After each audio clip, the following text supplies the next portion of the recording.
Bismillahirrahmanirrahim. Assalamu alaikum. Our course title is Non-Fiction Prose, and I am Smina Bashir. In this lecture, we will discuss the essay of John Stuart Mill's essay, The Subjection of Women. First of all, we will see some introductory points. Let's start. The subjection of women is based on the ideas of equality which J.S. Mill has developed with his wife, Harriet Taylor Mill. This essay argues for equality between the sexes largely on utilitarian grounds. In this essay, Mill attacks marriage laws and the idea that women are naturally worse at some things. This essay was basically published in 1869. This essay is a strong argument for equality between the two sexes. Moreover, it was an effort to European conventional norms regarding the status of men and women. In his autobiography, Mill describes his indebtedness to his wife and her daughter, Helen Taylor, for the creation of the subjection of women. It is also noted that some of the arguments are similar to Harriet Taylor Mill's essay, The Enfranchisement of Women. Keep remember that this work was published earlier than the Mill's essay in 1865, while the J.S. Mill's work was published in 1869. This essay argues in favor of legal and social equality between men and women. He says that the legal subordination of one sex to the other is wrong in itself.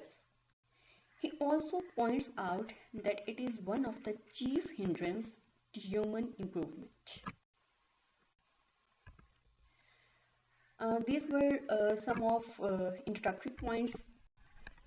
Now we will see the key takeaways of chapter 1 of Subjection of the Women. The first one is social and legal difference.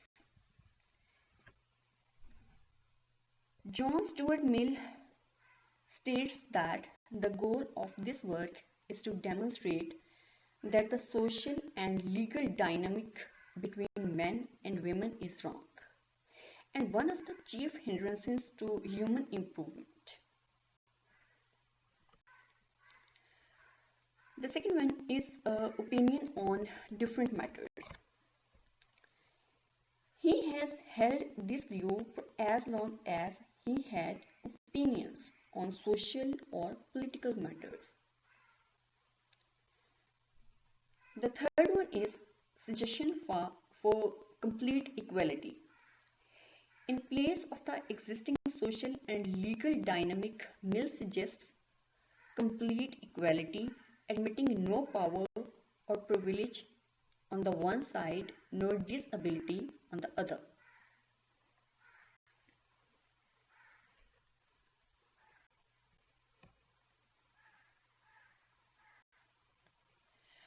The fourth one is women's inferiority. Mill notes the difficulty of demonstrating the inequality between men and women, not because evidence is lacking, but because the idea of women's inferiority is deeply rooted in feelings rather than arguments. The fifth one is stability of opinion. When opinion is rooted in the feelings, it gains rather than loses in stability. Despite the strong rational arguments against it, people assume all arguments against their feeling-based opinion are automatically shallow, that their feeling must have some deeper ground which the arguments do not reach.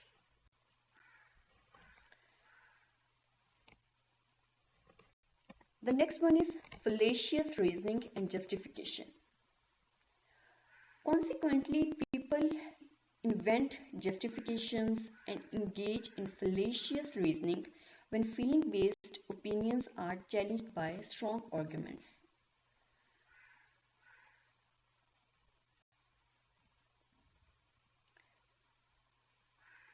Because a custom, institution, or law has endured for a long time, that custom, institution, or law is not necessarily less barbaric or better supported by fact. Therefore, because social and legal rules that consider women inferior to men have endured into an era of progress, they are not necessarily well supported by fact or more civilized. The next one is high standards of evaluation. Mill explains at length the difficulty of arguing in favor of the equality of women and men. Unusually and unfairly high standards are used to evaluate the argument that women and men should be socially and legally equal. The standards are unfair because they differ from the way both logical arguments and legal cases usually handle the burden of proof. Keep remember one thing here. Will writes burden and cheat spelling of burden.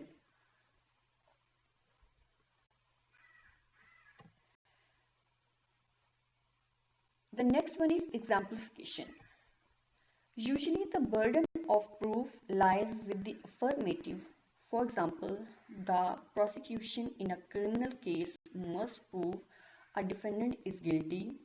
The defense need to prove the defendant is innocent. A scholar arguing that a battle occurred at a specific time and place in history must provide evidence that this event occurred. Skeptics need to provide evidence that the event did not occur. The next one is liberal society's favor of liberty. Mill notes in progressive liberal societies, a presumption exists in favor of liberty and freedom, which is the same as a presumption against limitation and bondage. The next one is judgment by feeling. However, the rules change when feeling and habit judge something to be true. Mill states that to show women should be considered equal to men, he should be expected not only to answer all that has ever been said by those who take the other side of the question, but to imagine all that could be said by them. Number 12, feelings surpassed with reason. In this point, Mill argues that the prevailing intellectual climate of the 19th century in an overreaction to the intellectual climate of the 18th century is to accord to the unreasoning elements. In human nature, the infallibility which the 18th century is supposed to have ascribed to the reasoning elements. In other words, feelings now surpass with reason. The next one is conclusion of Mill's argument. Mill then sets the goal his arguments must achieve to be successful. The common opinion of the day should be deemed conclusively against me unless that custom and feeling can be shown to have derived their power from the worst rather than the better parts of human nature. Thus, Mill explains the structure of his argument. He will show how the opinions that women are inferior to men is based on prejudice and untested presumption rather than on reason and proven fact.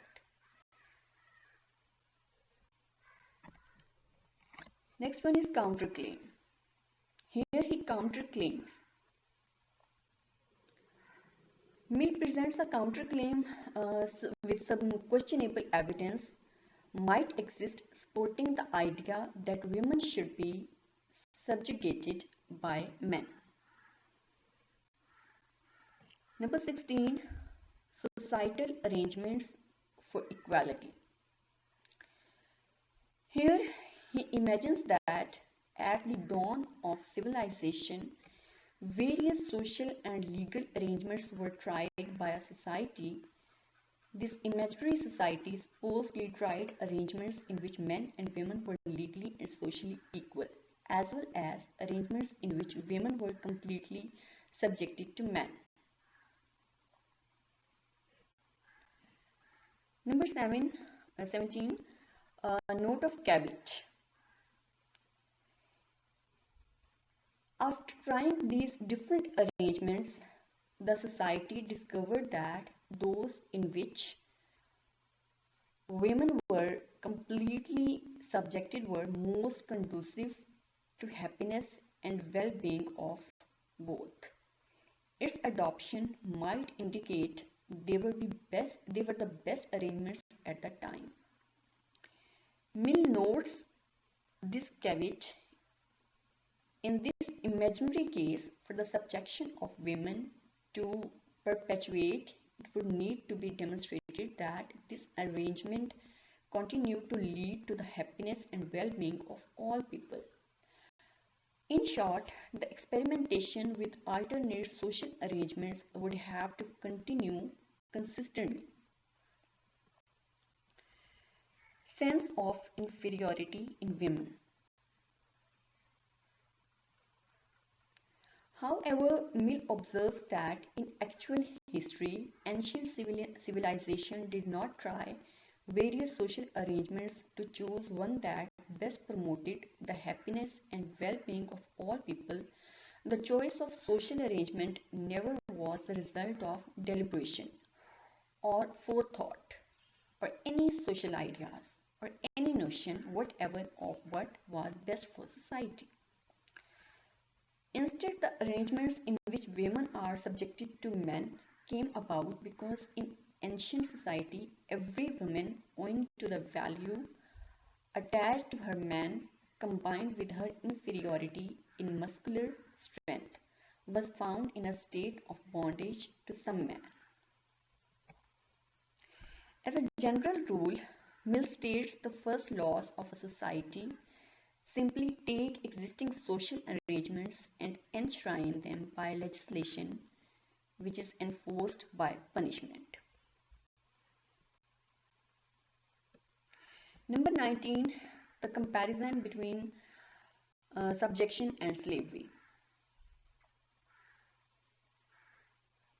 Comparing the subjection of women to slavery, Mill argues that the masters who binding themselves to one another for protection guaranteed by their collective strength, the private possessions of each.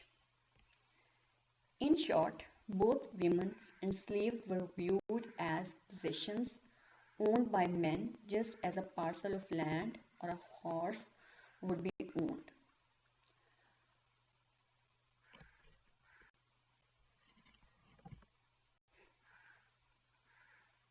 Progress from the ancient institutions of slavery and subjection of women has been slow and incomplete. Centuries elapsed and societies rose and fell before any thinker was bold enough to question the rightfulness and the absolute social necessity of slavery or the subjection of women. So Mill questions about the subjections in current times.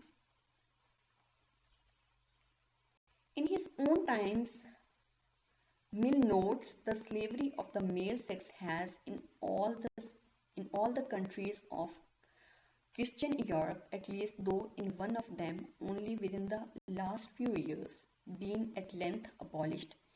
Here Mill may be referring to Spain. The Subjection of Women was published in 1869 and Spain had enacted the law of repression and punishment of the slave trade in 1865. Although the subjection of women is not as extreme as it was in antiquity, it has not lost the taint of its brutal origin. Importantly, the situation of women in Mill's time is simply a somewhat softened version of the same ancient arrangements.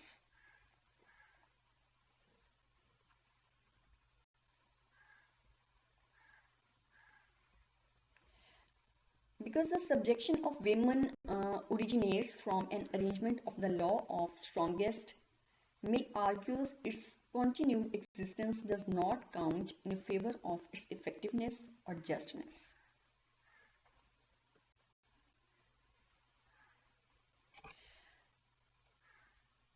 Lack of proclamation.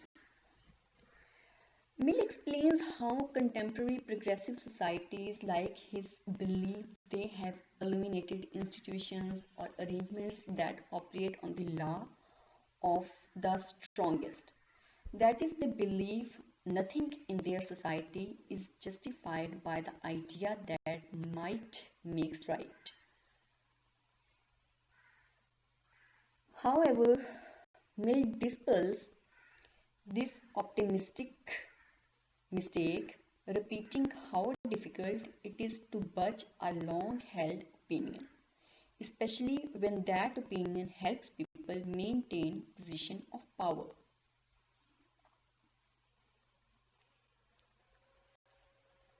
Historically, unjust social arrangements based on the law of the strong disappear when the relative strength of the different sides is altered. Mill notes this shift has not yet occurred in the situation of women, as the balance of strength remains with men.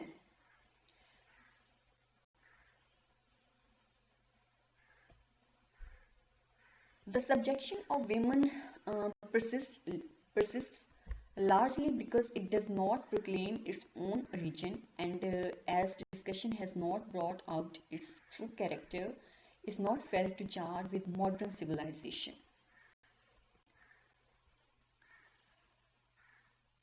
Next one is the origin of subjection. The reason to unjust origin of the subjection of women is not known.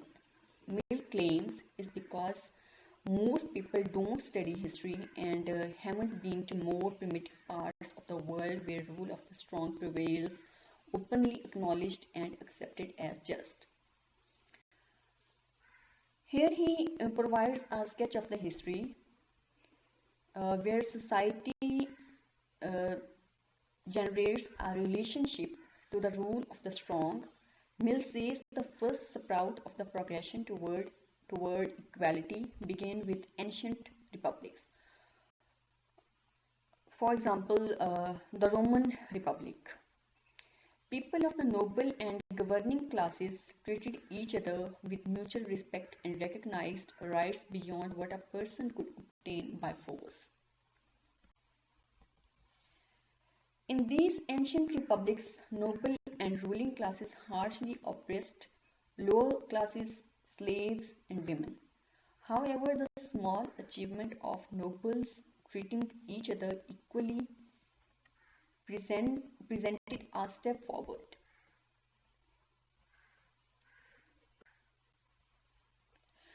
The complete progression of lower classes was curtailed only by the growth of a wealthy and warlike, um,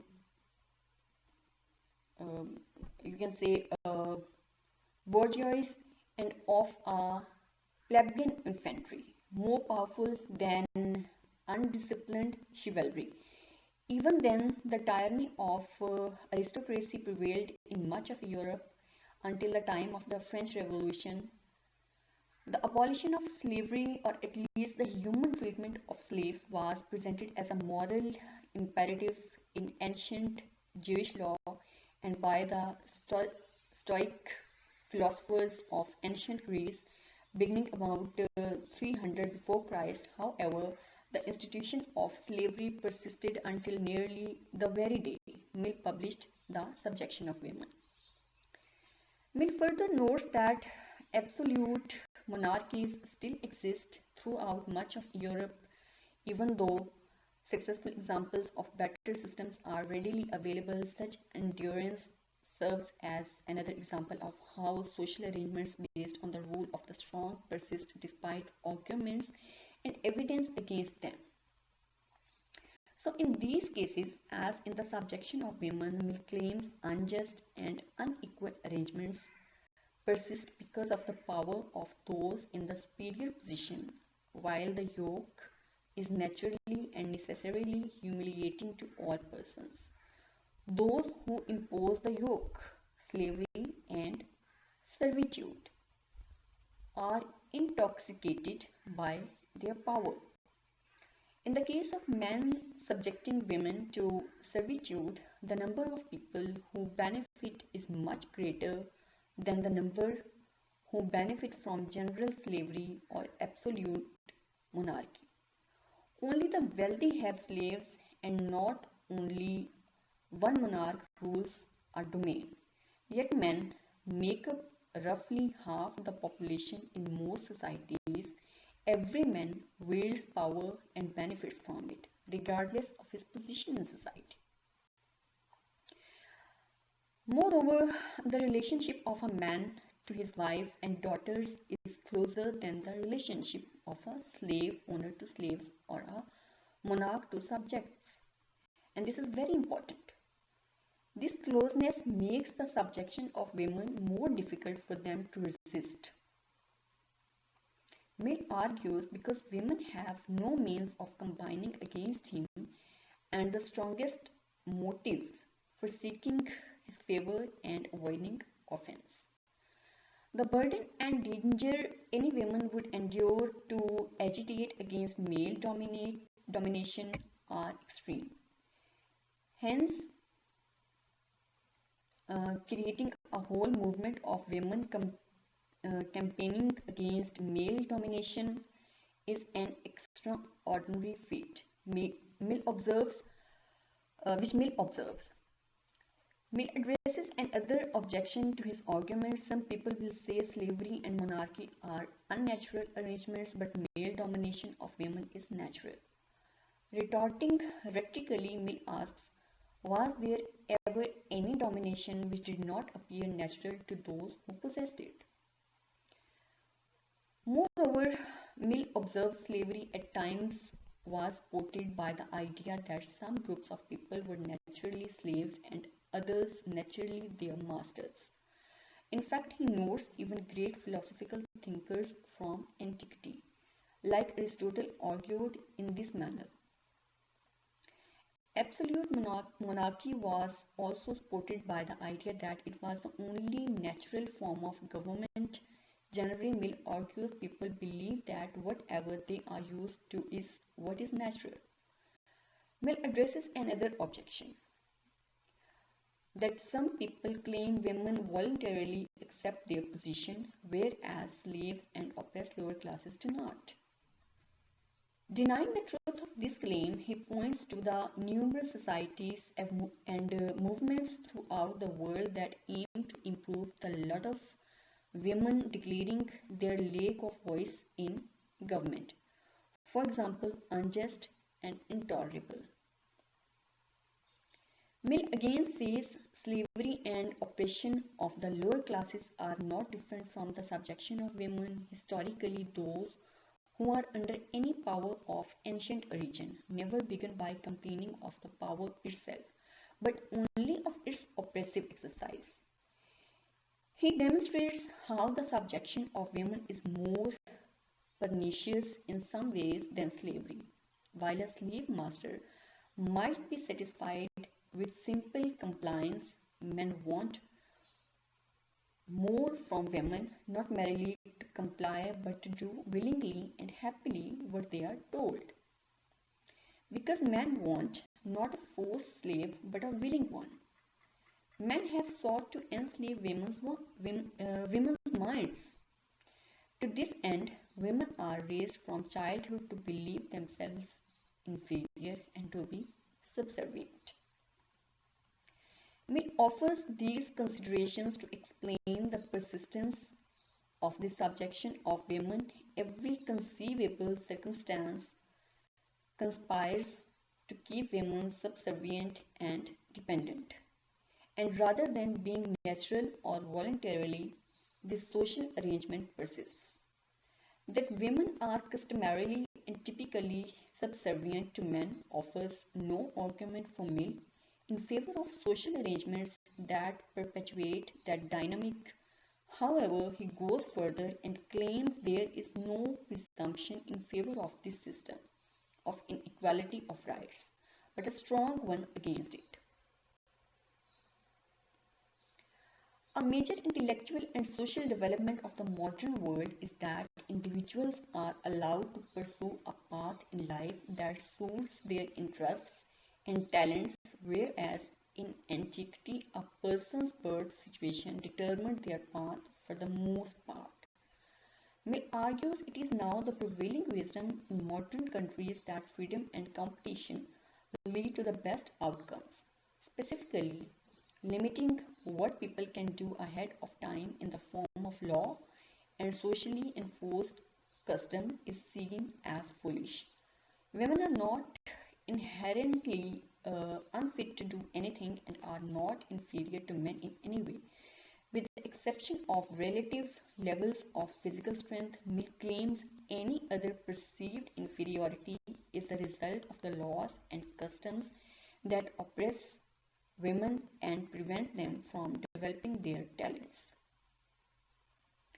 Moreover, Mill argues if laws or customs, even once in a dozen years, exclude a fit person, there is a real loss to society.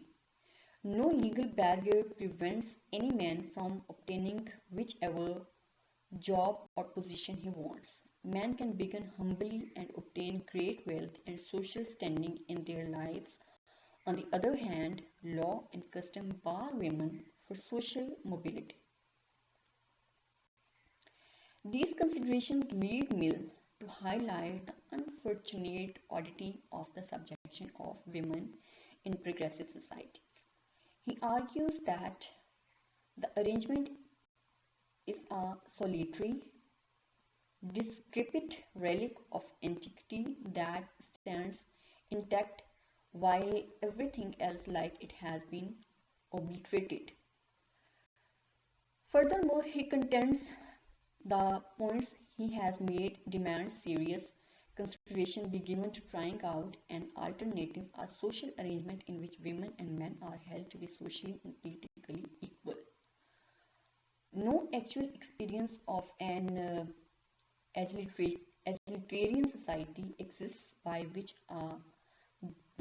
to judge its success, but without such experimentation, no final conclusion can be reached. However, Mill does have reason to be optimistic about the custom of or about the outcome of an egalitarian experiment. He claims throughout the progressive periods in history, the condition of women has been approaching nearer to equality with men. To stress the modesty of his claims, Mill adds a caveat. This does not of itself prove that the assimilation must go on to complete equality, but it assuredly affords some presumption that such in the case. He continues by addressing another possible objection. He rejects the idea of men and women possessing different natures or essences that make them inherently suitable to different kinds of tasks and ways of life. Any idea of what is in the nature of either sex is not founded in solid evidence, Mill argues, because men and women are always found intermingled in any society. Their alleged natures are a product of the same social dynamics which Mill mentions earlier. This mistake is a symptom of a general mistake people make in their reasoning. According to Mill, people consistently fail to pay proper attention to the causes of human behavior. Opinion about the natural dispositions and abilities of women as compared to men are speculative because women have never been observed in complete and lifelong isolation from men, and vice versa. No conclusive evidence exists. So, in conclusion, any purported evidence based on the accomplishments of women in comparison to men does not count because women are legally or socially barred from pursuing such accomplishments, for example, in politics or business and many other fields.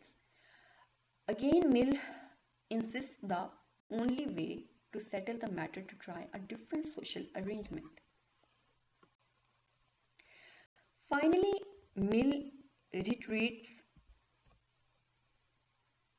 his case that confidence in the view of male superiority and male dominance of women is misplaced. There is no presumption in favor of that view and indeed reason to believe it is false.